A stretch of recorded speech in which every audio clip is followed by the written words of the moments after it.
Hi, I'm going to do a demonstration of the Alabama by John Coltrane, and this is a study in the style of McCoy Tyner. Quartal harmony, using quartal harmony to play over an extended vamp. So if you look on the left side, you'll see that it's in the key of E flat, and there's a C minor chord throughout most of the song. The first 7 bars are C minor, and then the very last bar there's a tag where it switches to C minor 9 and A flat major 7th. Then it ends on a C minor. So originally I thought that this was in the key of E flat and that it would be an Aeolian mode song. But if you listen to the recording by John Coltrane, it definitely sounds like it's more Dorian than Aeolian.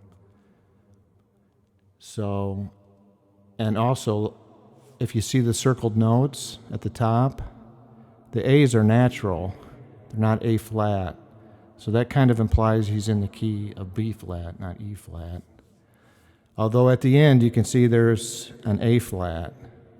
So somewhere towards the end he kind of modulates to the key of E flat. I'm not sure exactly the precise song structures. So I did it symmetrical. So if you look at the right, it starts off in B flat and it transitions into E flat. And you'll see the tag there at the end where there's a line. And at the tag where it says C minor 9, I use conventional chords with the melody note on the top. It's no quartal harmony, it's just standard jazz voicings. Now we're going to look at the band in a box version. Here you can see the song structure as I interpreted it. 24 bars of C minor. At bar 17, bar 1 is in B flat. Bar 17, you can see like there's a red box around it. That's because I changed the key to E flat. And then there's the tag. Doesn't follow exactly what he did, but it's pretty close.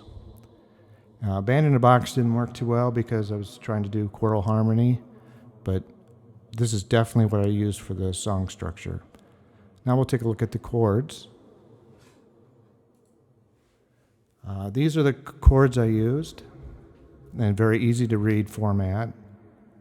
I hope to have this published eventually.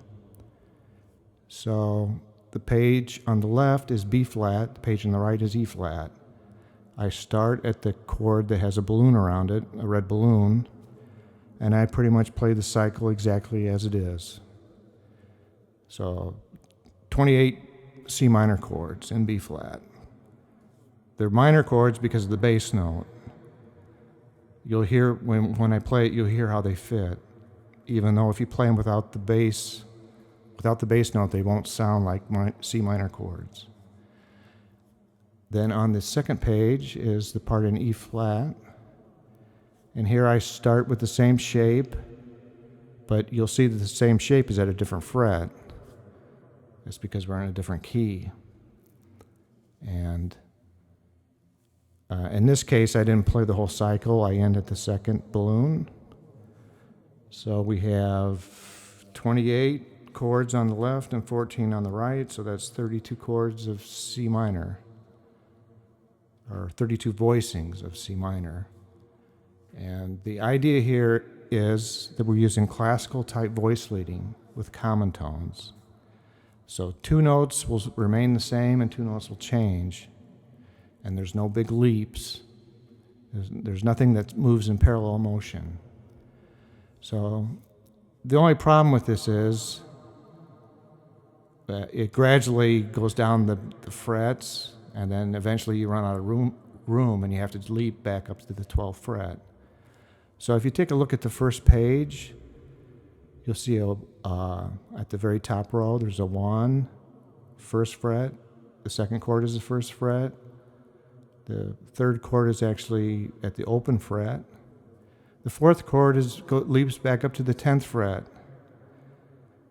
And the two notes to the left would be the 12th fret, which is the same notes as the open strings. Hopefully that makes sense. And I really didn't have any other choice other than to go on a different string group and continue going down. But since this is kind of a study, it makes sense to keep everything on the same string group.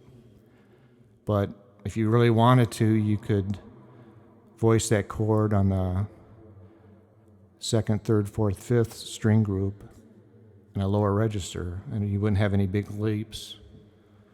But you could also not play those two notes at the 12th fret. You could keep them open, so it would sound more smooth. So there's a lot of tricks you can use at pivot points like that. But the idea here is definitely not to have big leaps. It's to have common tones as you move from chord to chord. No parallel motion. If you wanted parallel motion, you could take the first column and play that. But this is what I'm trying to avoid. I'm playing the rows, not the columns. Actually, the columns are kind of interesting, though. The columns are the same 4 notes with a different note at the top. So it's very interesting to play them that way, too. Okay, now I'll play the song Alabama by John Coltrane. Hope you enjoy it. Thank you.